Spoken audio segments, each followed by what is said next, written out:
Well, now the battle of the hearts and minds, traditionally played out through diplomacy and propaganda, is being played out online. My next guest has almost 500 million views for his provocative commentary online, making him hugely influential. Hasan streams live under the name HasanAbi. His analysis of the Israel-Hamas war has taken a highly critical stance towards Israel and Western media, and he's been calling me out for my coverage. Because he only cares about Israeli citizens. He does not care about Palestinians as human beings. That's why it's apples to oranges. It's like one side is a human, the other side is a barbaric monster child. I never said that, obviously. He says that he'd like nothing more than to come on to Uncensored and call me a baboon in a suit to my face. Well, here I am, a baboon, and he can join me now. I'm joined by Hasan. Hasan, thank you very much indeed for coming on. Thank you for having me, Piers. It's very early here in Los Angeles, California, but I'm going to try to do my very best to not do my British accent while I'm here. Well, I appreciate that. And listen, I appreciate you coming on. Explain to me why you consider me a stenographer for the Israeli government, given that in the last week, I think more than any other host in the world, I have given lengthy platforms to pro-Palestinian voices to articulate that side of the argument. No, I do have to commend you. You certainly have had more pro-Palestinian voices than the rest of the British media and certainly the rest of Western media in general. Now, as far as saying that you're a stenographer, I said that journalists are not supposed to be stenographers, and yet when it comes down to it, in most circumstances, in whatever conflict we may be in, there are stenographers for whichever party is aligning with the American State Department and the interests of the West in general. And Israel happens to be the one in this ongoing conflict. But it's interesting that you call me a propagandist, because I want to play you. This was your reaction to when the hospital got bombed. I'm a propagandist. Well, no, for the record. I'm not calling you that. I'm just saying, I'm going to play you. I'm saying I am. Okay, well then, I'm saying I am. I just before want to you even play it. Okay, I'm going to play the clip. This is your reaction to the bombing of the hospital the other night. While I was in the process of getting ready for the stream, Israel enacted one of the singular worst strikes they have done thus far, and an Israeli airstrike hit the Al Ahli hospital in Gaza City, where thousands of civilians were seeking medical treatment and shelter from the relentless bombing campaign. Now, interestingly, when you were saying that, I was coming on air too, and I took a position based probably on 30 years of being a journalist, including running major newspapers, working at CNN and others, of waiting, of just saying, I think we should just wait and see what has actually happened here, get clarification, see who's actually to blame before we start passing judgment. You raced in to assume, as many people did, by the way, including the New York Times, BBC, mainstream media, and of course, most of the Arab world then followed, that this was clearly, indisputably, an Israeli airstrike on this hospital. And yet all the evidence now suggests very strongly that it wasn't, that in fact this was a rocket that misfired coming from a terrorist group inside Gaza. So my question for you is this. Why would you go that far, why Piers. would you be so certain in what you said before you knew? Okay, so first and foremost, before we get started on this conversation, let's understand something very important here. There's no electricity in Gaza. Internet is patchy in Gaza. There's no food in Gaza. There's no water in Gaza. This is all by design. This is because Gaza is under a brutal blockade, a brutal occupation by the Israeli government. Okay? So that plays a role in the fog of war and the misinformation that gets spread.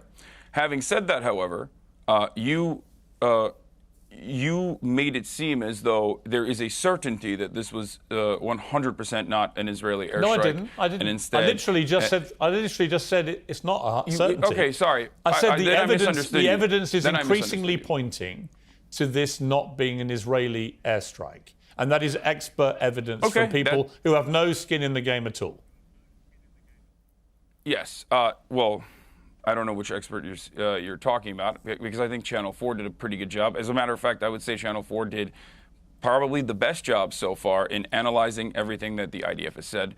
But the reason why I believed, and I still do believe, that the likelihood is that this was an Israeli bombing campaign wasn't only because of the singular verifiable video, the phone video from the balcony that had all of the markings of an airstrike, the fact that the Israeli Air Force was enacting a bombing campaign in the region at the time, according to the Al Jazeera live streaming footage that everyone is using but doesn't understand, the fact that the digital media person for the IDF immediately came out and said that this was actually an airstrike that hit a Hamas target, and that he was sad that there were, casualties at the end of the day, but this was a Hamas target, and celebrated it. And more importantly, I guess, the fact that this hospital had been bombed by Israel. This hospital had been bombed by Israel on Saturday. 22 hospitals have, as a matter of fact, been bombed by Israel since this last saga in the occupation. And this hospital had been bombed directly by Israel, where the cancer ward was destroyed. Israel has been bombing all of these hospitals. Israel has been calling all of these hospitals to evacuate over and over and over again. The medical professionals at the hospital had been called by the Israeli government the day prior, and everyone on the ground assumes that this is an Israeli airstrike. They are the ones who experienced the situation. Listen, so when you have but the every truth single, is, can I just finish this? If you watch the Can I just finish BBC, this? if you watch the Can I- BBC account of all this last night, by their Verify unit, which was specifically set up by the BBC to be completely dispassionate in these investigations, and they reached a pretty clear conclusion based on circumstantial evidence, I'll make that clear, that this would not have been an Israeli airstrike, including, for example, the size of the crater, which bears no relation to the size of craters normally left by Israeli. So, look, my point is, neither of us know for sure. But you took to your airwaves immediately because actually your, I wouldn't even say unconscious bias, your admitted propagandist bias on your part was that you wanted that to be an Israeli airstrike. It suited your narrative. And I would say that that in itself, in its way, wanted it to be an is being a Israeli airstrike. stenographer. Well, you accuse me of being a stenographer. I try and be fair and get to the truth. In your case, I don't think you try to do that. I think you appeal to your audience, appeal to your base, and you don't really care whether the facts are there or not. This is entirely unfair because you just said circumstantial evidence favors that this was not an Israeli airstrike. Yeah. I gave you all of the circumstantial evidence that it does favor that this is an Israeli airstrike. The reason why, however, circumstantial evidence is not enough. And the one thing that I will concede to, because when more information did come out, and no, I do not mean when Israel said that they did not bomb this hospital and it was actually Hamas, and then they turned around and went, never mind, it's not Hamas, it's actually Islamic Jihad. And then they said, we have more evidence coming out in a couple hours. And then the evidence came out, and it turns out it sounded like the phone conversations that they were able to intercept, supposedly, sounded like, by experts at the very least, to be completely false and completely made up. Yeah, but Hassan, I don't think, listen, in all honesty, I don't think, even as you're saying all this, I think you're a smart guy. Piers, let me finish. I think you've looked at all of this, and I think in your heart, you know this was probably not an Israeli airstrike. And I'm just curious why you would, instead of admitting that as facts change, that is your not opinion what I'm change. saying. That is not what I'm saying at all. I don't understand why you would double and treble down when the evidence is pointing the other way. You're asking me to be on your show. Do you want to talk? Yes. If you're asking me to be on your show, and I want to be on the show, thank you so much for having me on your show.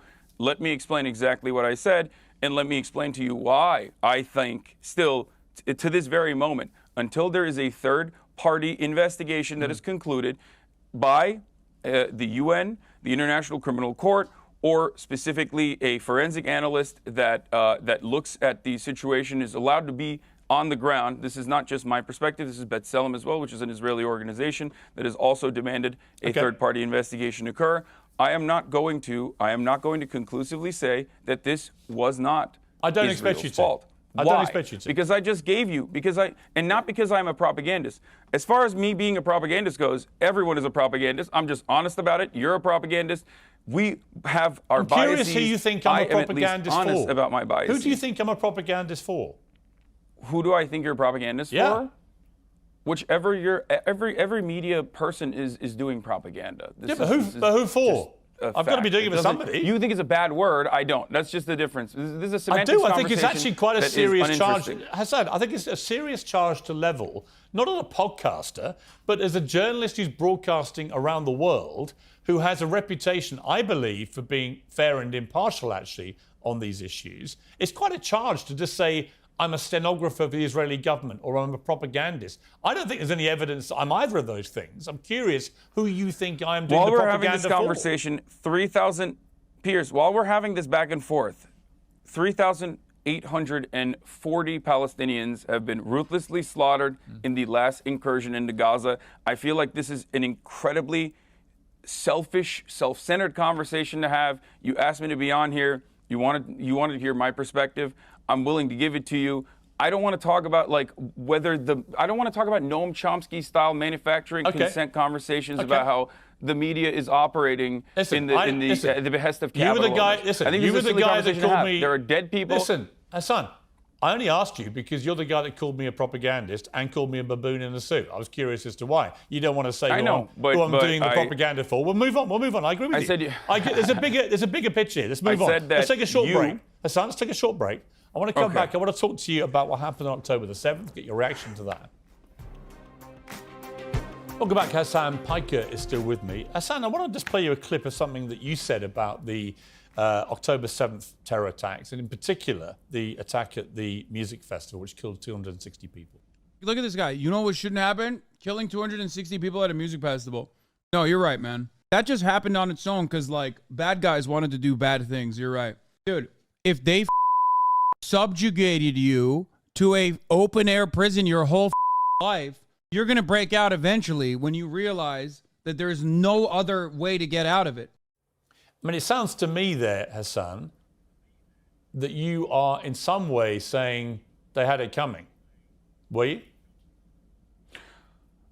No, I wouldn't say that they had it coming. I think that Michael Brooks used to say, analysis is not justification. And while obviously civilian casualties and horrific barbaric acts that were committed on October 7 are completely unacceptable, the important thing to make sure that it never happens again is to analyze what are the conditions as to how it happened to begin with. And I think Ehud Barak is going to be on in a little bit as well, or maybe he's on before me. Yeah. And I'm almost certain that while he has held the keys to the conversation and held the levers of the power in this conversation in many key and critical points, I would go so far as to say that he is among many others who also recognize that the Bibi Netanyahu administration is responsible. This is not just my assessment. This is 85% of the Israeli population's assessment at the time. This is years and years and years of refusing to negotiate with the Palestinian Authority. Don't take my word for it. Take Bibi Netanyahu's personal word for it. I would agree again. In a closed-door conversation with Likud members, he said that if you want to thwart any kind of Palestinian nation state, you must do everything you can to only negotiate with Hamas. We control how high the fire goes. He has given cash to Hamas by way of Qatar. There is no bigger fan of Hamas than Bibi Netanyahu, which I hope one day you can maybe interview, and then you'll ask him to. No, I actually did interview him a few months ago, and I did actually spell out to him that there have been a lot more Palestinian deaths this year so far, up to the point of the interview, than Israelis, and what he intended to do about it. He said then he didn't believe in collective responsibility, which is now this hot phrase in this whole crisis about whether you would hold all people in Gaza responsible for Hamas. Interesting to see if when they... Can I ask you a question? Let me just finish my point. If they do then launch a ground invasion, it'd be interesting to see if they keep to that word. You know, I'm not a defender of what Bibi Netanyahu has been doing in Israel. In the last year, his attack on the credibility and integrity of the Supreme Court, I think, has been a disgrace. And I think it has fractured society in Israel. I also think that it's caused so much social unrest and had such big protests that you could argue it's taken the eye off the ball of the people who should have been defending the border because they've been trying to sort out what's been going on domestically, internally inside Israel. So I think it's a catastrophic failure of intelligence, of security, of defense, all of those things. I'll be amazed, frankly, if Netanyahu survives this. So I'm certainly not here to defend him, even if you do view me as a stenographer for his government. My question for you, I think, is this. is that I've had a lot of problems trying to get people on the pro-Palestinian side to separate two things. That you can say, as I believe and you believe, that the Palestinians have been maltreated for decades. That the situation where they are effectively, I mean, I don't even call it an occupation because Israelis aren't in Gaza. They pulled out in 2005, but they still control the ability of Gaza. This is why I call you a propagandist, Piers. I'm just saying the phraseology is confusing to me because the reality is Israel exercises control over people in Gaza. It allows them in and out. It allows them to turn on the tap of water and so on and so on. I get all that. They don't actually live there because they can't live side by side with each other. That's why it's called an open-air prison. Right. I don't disagree with... That's why they call it the world's largest open-air prison. Yeah, but Hasan, I don't disagree with you. And I've pointed this out for a long time as a journalist. So we don't disagree about the appalling plight of Palestinian people. But the issue comes that if you can't separate that ongoing dispute between Israel and Palestine from the absolutely appalling barbarism of October the 7th, which was on a whole different scale to anything we've seen, where 1,400 people, Holocaust survivors, babies in their cribs, young women taken, tortured, abused, shot, beheaded, it was reported, and so on. If we can't look at that collectively, with a general humanity and agreement that is an absolute atrocity, then there's something wrong with this. And I find that the tribalism on both sides is now so toxic and so frenzied that you get people who literally can't. We've had a bunch of actors, right, signing this statement saying they want a ceasefire in Gaza and calling Israel war criminals and so on. But they don't say a word about the Hamas attacks that precipitated this. And I find that really hard, really hard to accept. But do you agree with them? If they had said, for example, that October 7 attacks were brutal and massacres occurred, and then they said everything else, that Israel is committing war crimes, would you agree with them? Okay, here's what I would honestly say about that. Is Israel not allowed to defend itself from the worst terror attack we've seen since 9/11? Is it not allowed to defend itself after 1,400 people in Israel are butchered in that way? And the question then, if you assume that they are able to defend themselves, as any free democratic country, that is the Israeli State Department line, that is the IDF's line, that is the line that everyone let me ask you this. It then becomes a question of how can they defend themselves? If their mission now is to get rid of Hamas, a terror organization that's committed one of the worst acts of terror ever seen, if that is their stated aim, then what they are doing is consistent with that, isn't it? No.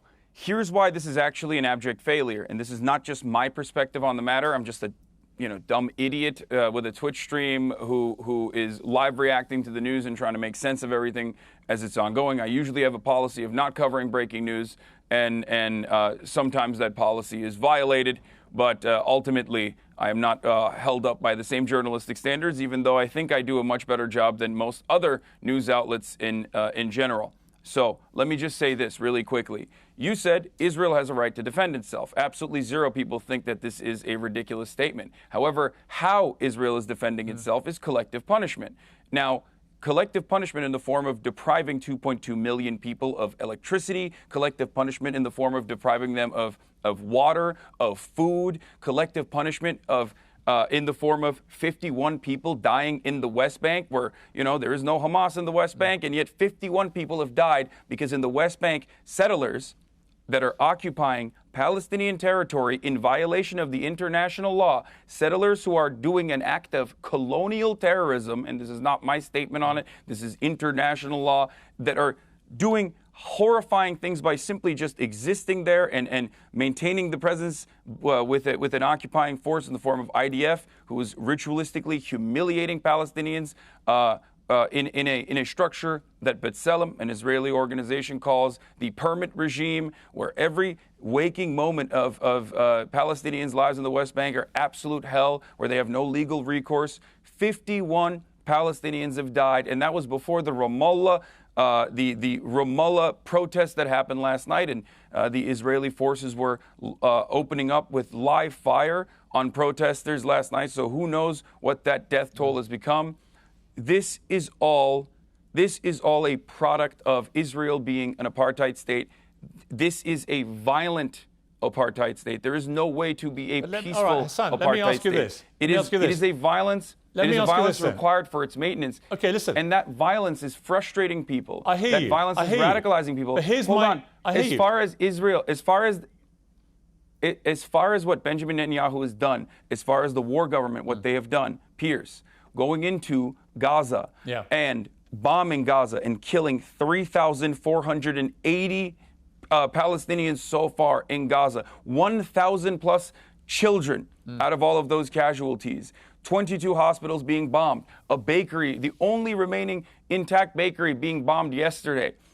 These are horrifying crimes that you would openly say are horrifying and unjustifiable when Russia does it, but when Israel does it, Israel has a right to defend itself. This is identical to the same talking points that I've heard from every Israeli administration official. It's the same talking points that I've heard from American politicians championing the exact same talking points. It's the same thing that I've heard from everyone else in the media. You might have been against the Iraq war and you use that, but you're using that for evil, in my opinion, at this point. If you are not sitting here and condemning those acts of war crimes, those acts of violence, those acts of collective punishment.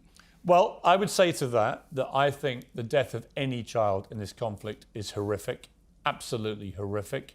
But the question comes down to me that after an act of terror, as we saw on October the 7th, Israel should be able to defend itself and should be able to go after the people that perpetrated that, who live amongst civilians in Gaza deliberately.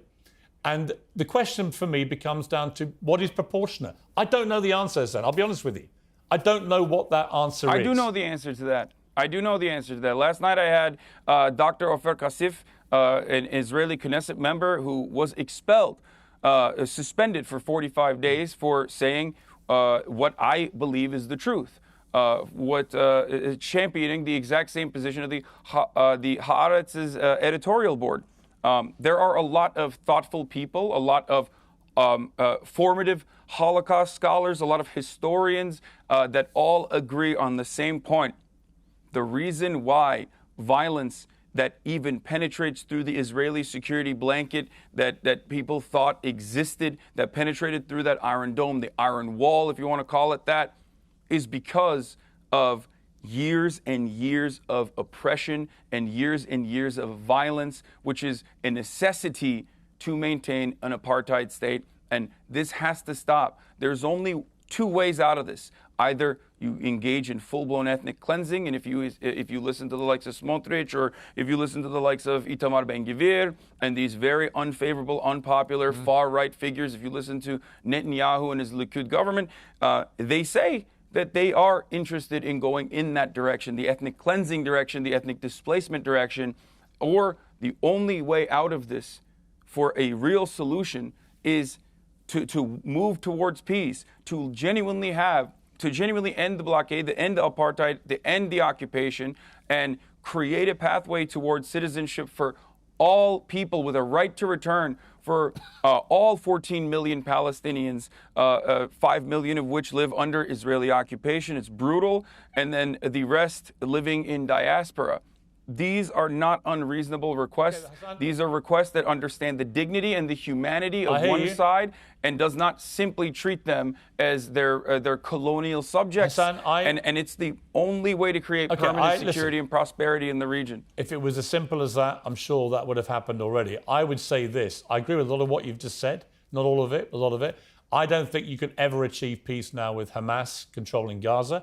I don't think you can achieve peace with Netanyahu in charge of Israel, actually, after this. I don't think his own people will want him to be in charge of Israel down below when they examine exactly how this happened. But we will see. But Hassan, I've got to leave it there. Look, it's good to talk to you. You know, you're an important, influential voice to a lot of people. And I think we have a lot of common ground, and there are some things that we disagree about. But I suspect it's not as much as you think. You know, I do think that the core problem here has got to get resolved in a way that's been completely ignored for decades. And until it gets resolved, until the plight of the Palestinian people is resolved, until all these young people in Palestine feel there's some sense of hope and they can get out of what effectively is, as you say, a prison camp, then nothing is going to change. I don't think it justifies in any... Let me just say, I've got to finish it, but I don't think it justifies in any way what happened on October the 7th. But I do agree with you that until that core problem gets It doesn't. resolved, there will never be peace. Hassan, I appreciate you joining me. Thank you very much. Thank you for having me.